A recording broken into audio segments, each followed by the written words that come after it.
Hello everyone. तो आज मेरा नाम हिमांशु है। मैं आज से न्यू फिज़िक्स के लिए बायोलॉजी लेने वाला हूँ। सो बायोलॉजी लेने से पहले you should know what is biology. तो बायोलॉजी के बारे में पढ़ना शुरू करते हैं। तो लिख देता हूँ पहले बायोलॉजी। Okay, sorry. बायोलॉजी क्या होती है? Biology is nothing but study of life. Life के बारे में जब हम लोग पढ़ाई करते हैं तो उसको हम लोग बोलते हैं बायोलॉजी।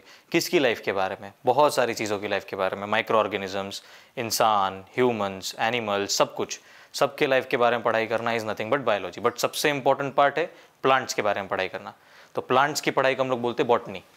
माइक्रो ऑर्गेनिजम्स की पढ़ाई को बोलते हैं माइक्रोबायोलॉजी। ऐसे अलग अलग तरीके की पढ़ाई होती है। जूलॉजी मतलब एनिमल्स की पढ़ाई। एनिमल्स में ह्यूमन बींग्स भी आते हैं। उल्टा ह्यूमन बींग सबसे बड़े एनिमल्स है इस दुनिया के, सबको मालूम ही रहेगा।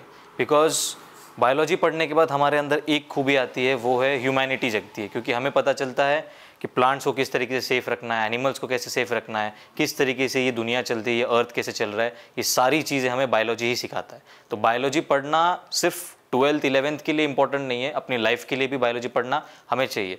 इसलिए हम लोगों को बायोलॉजी के लिए बहुत ज़्यादा इंपॉर्टेंस देनी चाहिए। तो बायोलॉजी में कुछ ब्रांचेस होते हैं, ब्रांचेस ऑफ बायोलॉजी होते हैं।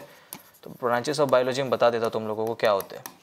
सबसे पहला होता है माइक्रोबायोलॉजी, जो जैसा मैंने कहा, microbiology is nothing but study of micro organisms, is nothing but microbiology.